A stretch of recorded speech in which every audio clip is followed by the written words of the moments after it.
elas kord tsaar Berendei, kellel oli 3 poega ning noorema nimi oli Ivan. Tsaaril oli uhke aed, selles kasvas kuldõuntega õunapuu. Keegi hakkas tsaari aias kuldõunu näppimas käima. Tsaaril oli oma aiast kahju, saatis sinna valvurid. Ükski valvur ei suutnud varga jälile saada. Tsaar jättis söömise ja joomise ning muud kui kurvastas. Pojad lohutasid isa. Kallis isake, ära kurvasta, meie hakkame ise aeda valvama. Vanem poeg ütles, täna on minu kord, lähen valvan aeda varga eest. Vanem poeg läkski. Kui palju ta ka õhtust peale kõndis, ei saanud kellelegi jälile. Heitis pehmele rohule pikali ja uinus. Tsaar küsis hommikul, noh, kas teed mulle rõõmu, kas varast nägid? Ei, isake, ma ei maganud kogu öö, silmagi kinni ei saanud, kuid ei näinud kedagi. Järgmisel ööl läks valvama teine poeg ja magas samuti kogu öö. Hommikul aga ütles, et varast ei näinud. Jõudis kätte aeg valvama minna nooremal vennal. Ivan tsaaripoeg läks isa aeda valvama ja kartis isegi istuda, pikale heitmisest rääkimata. Nii kui uni hakkas peale kippuma, pesi ta kastega nägu ja uni kadus silmist. Möödus pool ööd ja Ivan tsaaripoeg nägi. Aias läheb ikka valgemaks ja valgemaks. Kogu aed sai valgust täis. Tulilind oli istunud õunapuule ja nokkis kuldõunu.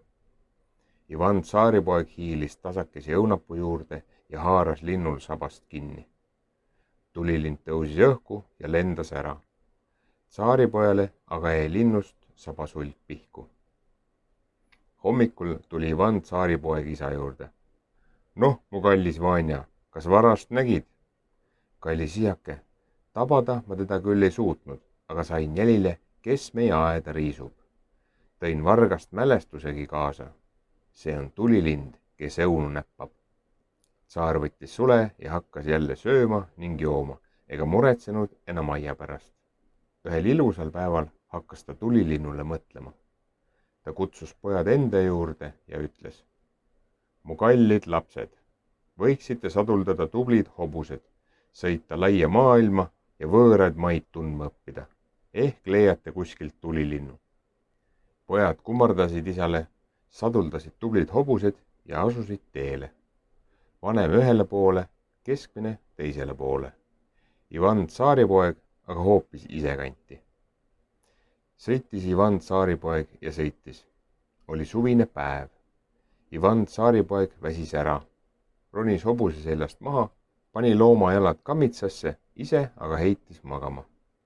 Läks aega palju või vähe, Ivan tsaaripoeg ärkas. Vaatab, hobust pole.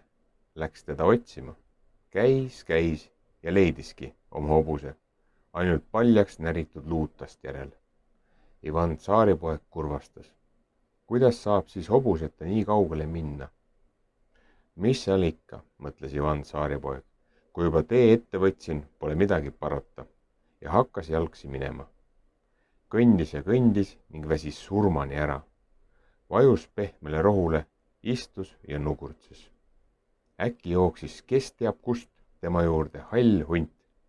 Mis sa, Ivan tsaaripoeg, istud siin, pea kurvalt norus? Miks ma ei peaks kurvastama, hall hunt? Heast hobusest jäin ilma. See olin mina, kes su hobuse ära sai, Ivan tsaaripoeg. Mul on sinust kahju. Räägi, milleks sa sõitsid nii kaugele? Kuhu tee sind viib?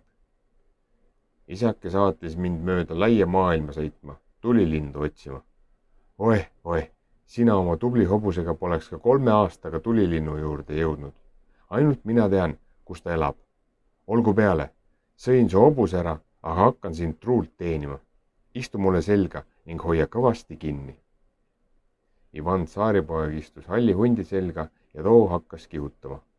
Sinised metsad lendasid silme eest mööda, jõgesid järvesid riivas sabaga.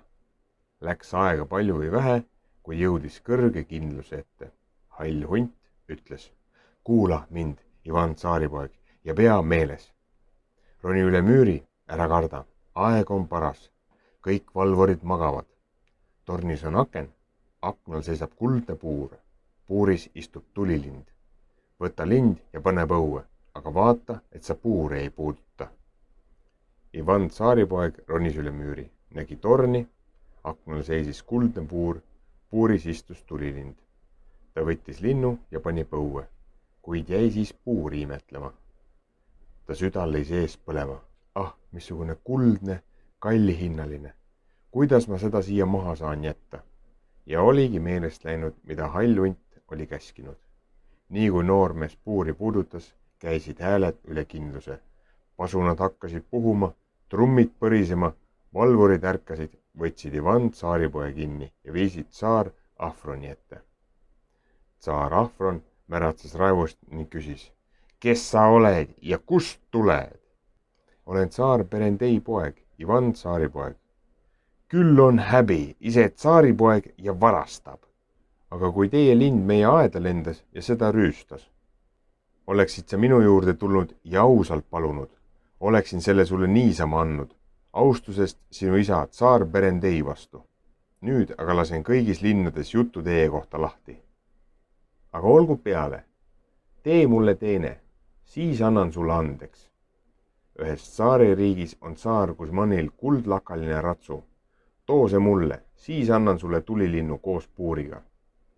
Ivan tsaaripoeg jäi kurvaks ning läks halli hundi juurde tagasi. Hunt aga ütles, ma ju ütlesin sulle, ära puuri puuduta, miks sa mu käsku ei kuulanud? Anna andeks, hall hunt, või anna andeks. Hea küll, istu mulle selga. Kui on juba ette võetud, tuleb asi lõpule viia. Hall hunt hakkas jälle koos Ivan tsaaripoega kihutama. Läks aega palju või vähe, nad jõudsid kindluse juurde, kus seisis kuldlakaline ratsu. Ivan tsaaripoeg, roni üle müüri, praegu on paras aeg, valvurid magavad, mine talli, võta ratsu, kuid ära valjaid puuduta. Ivan tsaaripoeg ronis üle müüri kindlusse, seal magasid kõik valvurid. Ta läks talli, püüdis kuldlakalise hobuse kinni, kuid hakkas valjaid ihaldama. Need olid üleni kullast ja kalliskividega ehitud. Need kõlbaksid ainult kuldlakalise ratsule. Ivan tsaaripoeg puudutas valjed ning heledad hääled käisid üle terve kindluse. Pasunad hakkasid puhuma, trummid põrisema, valvurid ärkasid, haarasid Ivan tsaaripoe kinni ja viisid ta tsaar Kuzmani ette. Kes sa oled ja kust tuled? Küsis vihane tsaar. Olen Ivan tsaaripoeg. Vaata, mis vembuga sa hakkama oled saanud või hobust varastama. Lihtne talumeeski ei lähe selle peale välja. Kuid olgu, annan sulle andeks, Ivan tsaaripoeg, kui teed mulle teene. Tsaar Dalmatil on tütar, kaunis Jelena. Röövi ta ära ja too minu juurde, siis kingin sulle kuldlakalise ratsu koos valjastega. Ivan tsaaripoeg kurvastas veelgi rohkem ja läks halli hundi juurde tagasi. Ma ju rääkisin sulle, Ivan tsaaripoeg, ära puuduta valjaid. Ei kuulanud sa mu käsku. Anna andeks, hall hunt, või anna andeks. No hea küll, istu mulle selga. Hall hunt hakkas koos Ivan tsaaripoega jälle kihutama. Jõuavad tsaar Dalmati juurde. Tema kindluses jalutab aias kaunis Jelena koos ammede ja haldjatega. Hall hunt lausus. Seekord ei lase ma sul minna. Lähen ise. Sina aga hakka tuldud teed tagasi minema. Küll ma sulle varsti järele jõuan. Ivan tsaaripoeg astuski tuldud teed tagasi. Hall hunt aga hüppas üle müüri ja aias ta oligi. Kükitas põõsa taga ja nägi. Kaunis Jelena tuli aeda koos ammede ja hoidjatega. Jalutas, jäi ammedest ja hoidjatest pisut maha. Hall hunt haaras kaunitari, heitis ta põik üle oma selja ja tegi putket. Ivan tsaaripoeg kõndis ja kõndis. Äkki jõudis hall hunt talle järele. Hundi seljas aga istus kaunis Jelena. Ivan tsaaripoeg rõõmustas. Hall hunt aga ütles talle. Istu ruttu mulle selga, meid aetakse taga. Hall hunt kihutas koos Ivan tsaaripoja ja kauni Jelenaga tuldud teed tagasi. Sinised metsad lendasid silme eest mööda, jõgesid järvesid riivas sabaga. Läks aega palju või vähe Jõudsid nad Tsaar Kusmani juurde. Hall hunt küsib. Mis sa, Ivan tsaaripoeg, nii vagusi oled? Miks sa kurvastad? Miks ma siis, hall hunt, ei peaks kurvastama? Kuidas ma sellisest kaunitarist lahku lähen? Kuidas ma kauni Jelena ratsu vastu vahetan? Hall hunt vastab. Ma ei lahuta sind kaunitarist, peidame ta kuhugi ära. Mina aga muudan end kauniks Jelenaks ja sina viid mind tsaari juurde. Nad peitsid kauni Jelena metsaonni. Hall hunt viskas hundiratast ja muutus täpi pealt kauniks Jelenaks. Ivan tsaaripoeg aga viis ta tsaar Kusmani juurde. Tsaar rõõmustas ning tänas teda. Aitäh sulle, Ivan tsaaripoeg, et mulle pruudi tõid. Võta kuldlakkaline ratsu koos valjastega. Ivan tsaaripoeg istus ratsule selga ja sõitis kauni Jelena järele. Võttis kaunitari kaasa, pani ta ratsu selga istuma ja nad sõitsid oma teed. Tsaar Kusman aga tegi pulmad ja pidutses terve päeva kuni õhtuni, kui tuli aeg magama minna. Viis ta kauni Jelena magamistuppa, kuid nii, kui ta sängi heitis, nägi, et noore naise asemel vaatas talle pattide vahelt vastu hundilõust. Tsaar kukkus hirmu pärast sängist välja, hunt aga laskis jalga. Hall hunt jõudis Ivan tsaaripoele järele ja küsis, miks sa nii mõtlik oled, Ivan tsaaripoeg? Miks ma ei peaks olema? Kahju on kuldlakkalisest ratsust lahkuda, teda tulilinnu vastu vahetada. Ära kurvasta, ma aitan sind. Jõudsidki tsaar Afroni juurde. Hunt sõnas, peida ratsu ja kaunis Jelena ära, mina aga muudan end kuldlakkaliseks ratsuks ja sina viid mind tsaar Afroni juurde. Nad peitsid kauni Jelena ja kuldlakkalise ratsu metsa. Hall hunt viskas hundiratast ja muutus kuldlakkaliseks ratsuks.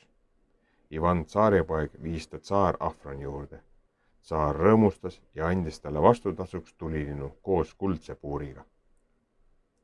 Ivan tsaaripoeg tuli jalgsi metsa tagasi, pani kauni Jelena kuldlakkalise ratsu selga, võttis kuldse puuri tulilinnuga ja sõitis koju. Tsaar Afron aga käskis tuua enda juurde kingitud hobuse. Kui ta aga tahtis sellele selga istuda, muutus hobune halliks hundiks. Kus tsaar seisis, sinna ta hirmu pärast kukkuski. Hall hunt aga pistis jooksu ja jõudis varsti Ivan tsaaripojale järele. Nüüd ela hästi, edasi ma tulla ei tohi. Ivan tsaaripoeg tuli hobuse seljast maha, kummardas 3 korda maani ja tänas halli hunti aupaklikult. See aga ütles, ära jäta minuga igaveseks sügasti, sul läheb mind veel tarvis. Ivan tsaaripoeg mõtles, milleks mul sind veel vaja läheb, kõik mu soovid said täidetud. Ta istus kuldlakkalise ratsu selga ja sõitis koos kauni Jelena ja tulilinnuga edasi. Jõudis oma kodukanti ja mõtles pisut lõunaoodet võtta. Tal oli kaasas veidi leiba. Sõidki seda, jõid allikavett ja heitsid puhkama. Nii kui Ivan tsaaripoeg uinus, sõitsid sinna ta vennad. Nad olid võõrastes maades käinud ja tulilindu otsinud, kuid tulid nüüd tühjade kätega tagasi. Jõudsid kohale ja nägid, Ivan tsaaripoel on kõik olemas. Seal nad siis kokku leppisidki, tapame ta ära. Siis on kogu saak meie oma. Mõeldud tehtud. Tapsidki Ivan tsaaripoja ära. Istusid kuldlakkalise ratsu selga, võtsid tulilinnu ja panid kauni Jelenagi hobuse selga istuma ja hirmutasid teda, et sa kodus midagi ei räägi. Ivan tsaaripoeg lamab surnud maas, juba lendavad ta kohale kaarnad. Kes teab kust jooksis äkki kohale hall hunt ja haaras kaarna ühe kaarnapojaga kinni. Sina, Kaaren, lenda eluvett ja surmavett tooma. Kui tood mulle eluvett ja surmavett, lasen su poja vabaks. Kaaren ei saanud midagi parata, lendas minema. Hunt aga hoidis tema poega kinni. Läks aega, mis läks, kuid Kaaren jõudis lõpuks tagasi, kaasas eluvesi ja surmavesi. Hall hunt pritsis surmaveega Ivan tsaaripoja haavu ning need kasvasid kinni. Seejärel pritsis hunt teda eluveega ja Ivan tsaaripoeg ärkas ellu. Küll ma magasin sügavasti. Magasid jah, sügavasti, osatas hall hunt. Kui mina poleks tulnud, poleks sa üldse ärganud. Su vennad tapsid su ja viisid kogu su saagi kaasa. Istu ruttu mulle selga. Nad hakkasid kihutama ja said mõlemad vennad kätte. Hall hunt kiskus nood lõhki ja loopis tükid üle välja laiali. Ivan Tsaaripoeg kummardas hallhundi ees ja jättis temaga igaveseks hüvasti. Ivan Tsaaripoeg tuli koju, kuldlakkalise ratsu seljas, tõi oma isale tulilinnu, endale aga pruudi, kauni Jelena. Tsaar Berendei rõõmustas ning hakkas poega küsitlema, kuidas kõik oli juhtunud. Ivan Tsaaripoeg jutustas, kuidas hall hunt oli teda aidanud, kuidas vennad olid ta une pealt tapnud ja kuidas hall hunt oli nad lõhki kiskunud.